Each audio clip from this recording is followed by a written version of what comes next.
Assalamualaikum dan salam sejahtera kepada bangsa mekanika. Bertemu lagi kita pada hari ini untuk membincangkan tentang enjin 4 silinder yang power tapi bukan dalam kereta sport. Tapi dia punya performance dah macam supercar.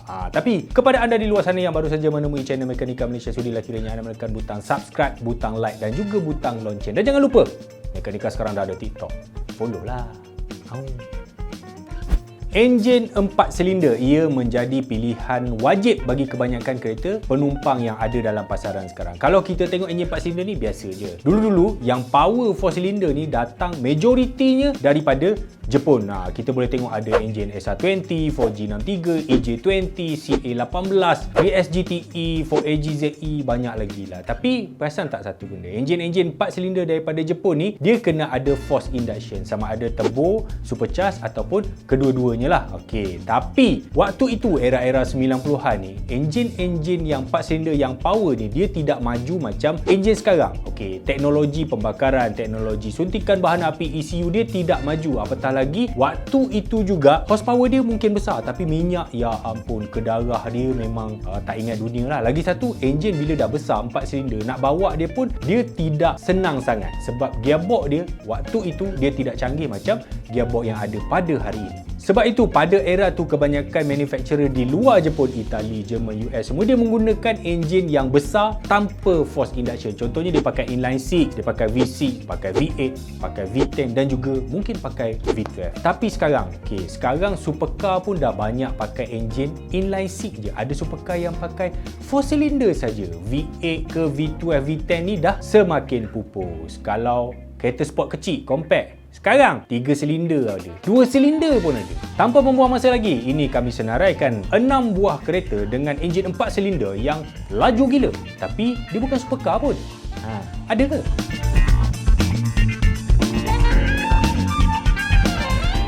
Mercedes AMG untuk versi B40 dekat Amerika dan Europe sana. Bukan B40 dekat Malaysia lah. Bukan orang B40 sana dia beli AMG A series, iaitu dia ada A, dia ada CLA dan dia ada juga GLA. Enjin dia apa? Enjin 2000cc, 4 silinder je tapi dia ada turbo lah. Ini merupakan enjin 2 liter terpower dalam dunia tanpa menggunakan sistem elektrik ataupun hybrid.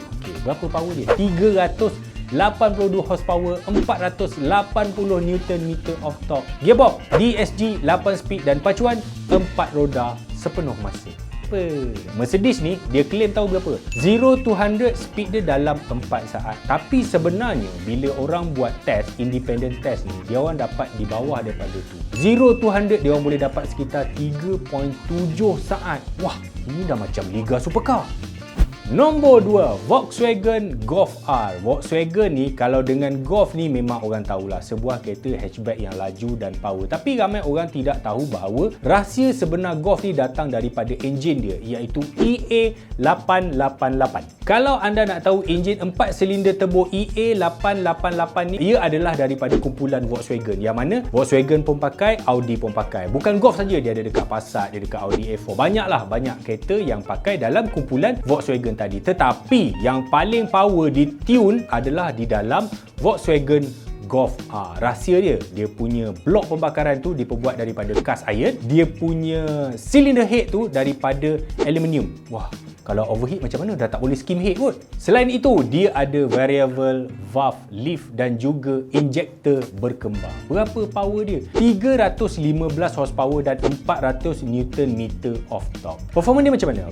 Volkswagen untuk Golf R ni dia claim 0 to 100 dalam 4.7 saat. Tetapi bila orang buat independent test 0 to 100, orang dapat 3.9 saat dan top speed dia 276 km sejam. Volkswagen claim top speed tahu berapa? 250 je. Wah, lagi laju ni. Still bawah 4 saat. Memang laju gila. Kalau dulu orang yang beli Cayman ni dianggap poor man 911. Dia tak mampu nak beli 911 tadi, dia akan beli Cayman. Tapi itu dulu. Bila generasi baru 718, orang yang beli Cayman ni bukan calang-calang sebab Cayman dah laju. Dia keluar dua spek enjin. Yang pertama 2000cc, yang kedua 2500cc. Untuk 2000cc tu dia pakai enjin 4 silinder, 300 horsepower dan 380 Nm of torque. Come on lah, mestilah ada turbo kan. Okey, 2500cc tu pun sama. Dia pakai enjin 4 silinder turbo tapi power dia 350 horsepower dan 420 Nm of torque. Yang ini luar biasa laju untuk sebuah sport car yang kecil dan sepatutnya economical. Performa dia apa? 0 to 100 dalam masa 4 saat. Dan untuk anda yang tidak biasa dengan Porsche, Cayman ni sebenarnya bukanlah model flagship daripada Porsche. Tapi Cayman 2022 ni memang lagi laju daripada 911 992 dengan enjin 3.8 liter tu. Dah lah kecil, senang bawa, laju pula tu. Baik ni Cayman. Sebelum terlupa, kepada anda yang nak tahu kisah banyak tentang Porsche, Cayenne apa semua tu kan, boleh tengok video-video kami. Tengoklah dalam library tu. Tengok. Cabang beras. Tengok.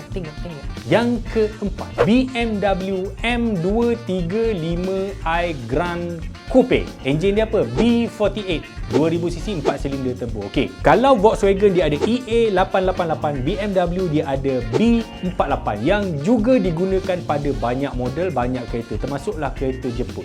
Dia pakai dekat Supra 2000cc. Okey, enjin ni 2000cc 4 silinder menghasilkan 306 horsepower dan 450 Nm of torque. Dia punya performance kan 0 to 100 4.7 saat saja. Itu bersamaan dengan pecutan sebuah BMW M3 E40C. E40C tu tahu tak? Enjin dia 6 silinder, 3.2 liter. Macam tu, baik kita beli yang ini. M235 ni. Ya tak?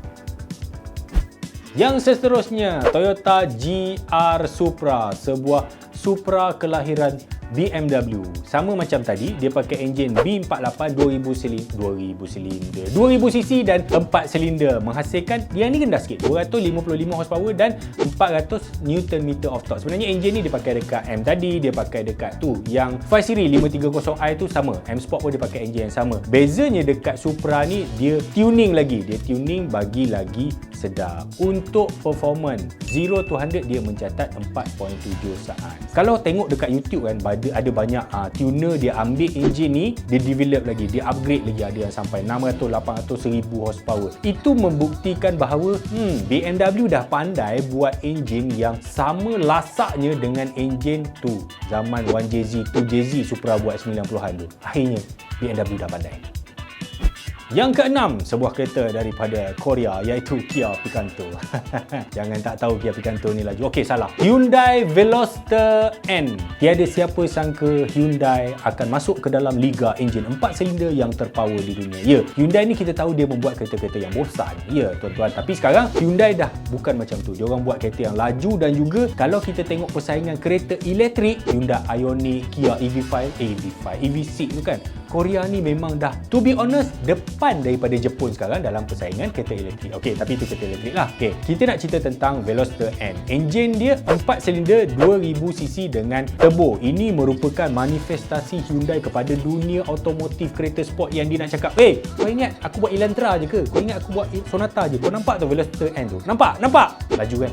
Okey, enjin dia 275 horsepower dan 352 Nm of torque. Dan bestnya kereta ni dia front wheel drive dan manual.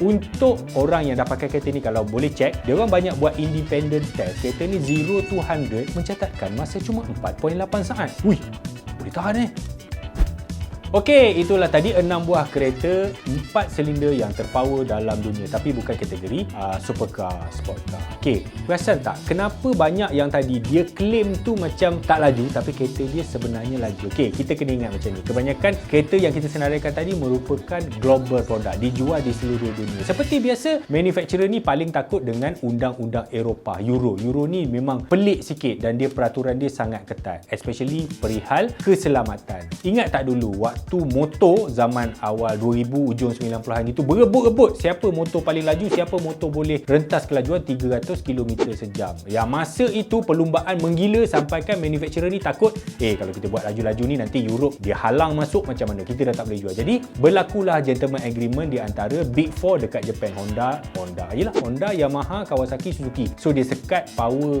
motor tu supaya jangan lebih 300 km sejam. Sebab itulah juga pada industri kereta hari ni banyak manufacturer yang dia underclaim sebab dia orang takut mana tahu nanti kena ban.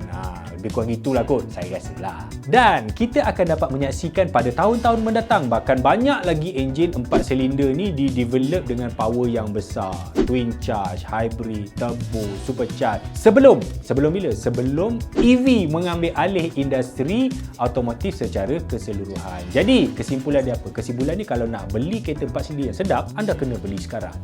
Sebab nanti dia akan jadi kereta elektrik. Laju pun dia tak ada bunyi. Macam mesin basuh.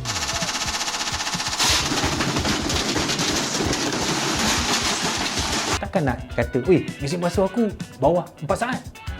Tak challenge kan? Okey, itulah dia tadi video kita pada hari ini. Bertemu lagi kita pada rancangan yang lain. Kepada anda yang baru saja menemui channel Mekanika, sudilah kiranya anda menekan butang subscribe, butang like dan juga butang lonceng. Dan jangan lupa untuk follow TikTok Mekanika. Sekian, terima kasih.